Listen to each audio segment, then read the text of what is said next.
Yeah, thank you for having me on the show first.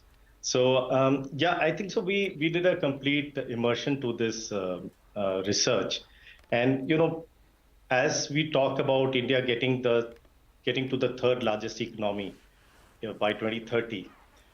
Today, we see close to about six cities in India, which is the mega cities which have been taking most of the bulk. But we see primarily four factors which are driving our analysis. The first being the change in the workspace, the way the change of landscape of the work is happening, the infrastructure growth happening in various corridors of the country, tourism, and more specifically spiritual tourism, and increase in digitalization because of the penetration of the internet. So these are the factors. To name the cities. Primarily, they are all spread across the country. Four in north being Amritsar, Ayodhya, Jaipur, Kanpur, Lucknow, Varanasi, and east Patna, Puri. West, we are talking about Dwarka, Nagpur, Shirdi, and Surat. South, Coimbatore, Kochi, Tirupati, Vishakhapatnam, and in the center part, Indore. So these are the 17 cities. Just to put a caveat to this, we are not saying these are the only cities which will be the emerging cities and growing. This we are saying will have a rather much accelerated growth to the other cities. And primarily, we come from the fact that we're seeing a very clear decentralized work environment, and the occupiers which we have been speaking to, most of them, are talking about these tier two cities. Just to give you a very classical case, two cases, Pune being one of them, which started about 10 years back, is a vibrant city. It was not a city for commercial real estate. Today, it's a thriving city among the top six cities in India. The other being Noida, which started in the early 2000s, and now it's again one of the vibrant cities competing the major cities across the country. So the decentralized workforce, and what we've seen in our analysis, close to 15% of the tech talent is coming from these emerging cities. Of late, we've also seen a lot of these premier institutes like the IITs, IIMs, AIMS, NIFT, all these coming up in these emerging locations, which will aid to the talent dispersion and acceptance of those cities as emerging cities. And it's very important for us to have these emerging cities grow, as for a country which becomes the third largest economy, we need more than six cities which are vibrant.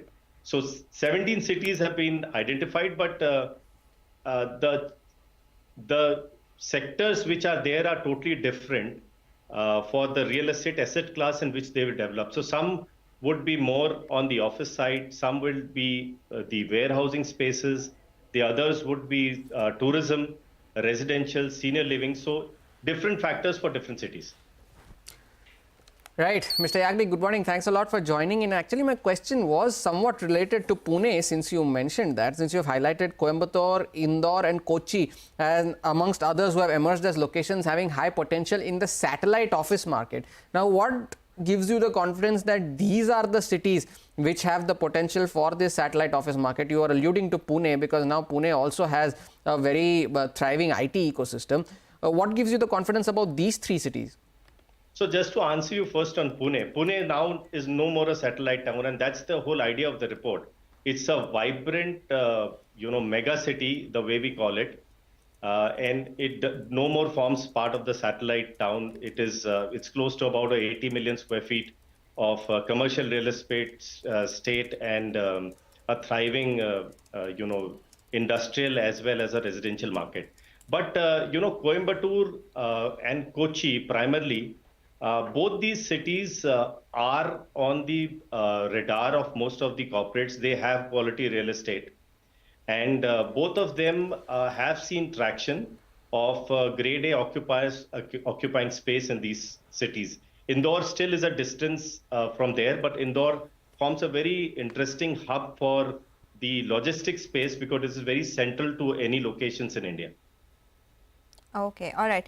You know, you've also, as you mentioned earlier, categorized these cities into different baskets. What would work for these cities? I wanted to understand, and something that we have spoken about in the last couple of months is spiritual tourism, and that is something that is leading to higher travel, definitely, but definitely leads to development as well. What are some of the potential names here, and if there's something out of the list as well that you've shared with us that could benefit, and what kind of benefits that we'll see there? I think so. That's a very interesting question. And, spiritual tourism for the domestic tourism forms the largest part of tourism. It is way and above of 50% of our, tourism industry. Uh, if you look at it, it was close to about a 44 billion kind of a market, the spiritual tourism way back in 2020, which is now increased to about 60 billion. And we see that this will keep on increasing by close to about 9 to 10% every year. So classical case here is Ayodhya. And we have seen a lot of hype which has happened on Ayodhya, infra upgrade which has happened, roads leading to that, airports, trains, good connectivity, and the outcome has been that most of the large, commercial as well as residential occupiers, developers have taken space there. We are talking about 1,800 keys, which will be delivered in Ayodhya by 2027. Land prices have shot up by close to 170% in the past 2 years. So this is one example of a city which was provided the impetus grew. So we are definitely seeing cities like Amritsar, Ayodhya, Dwarka, Puri, Shirdi, Tirupati. To give you an example, Tirupati, Amritsar, Shirdi, these attract close to about 30 million plus footfalls every year.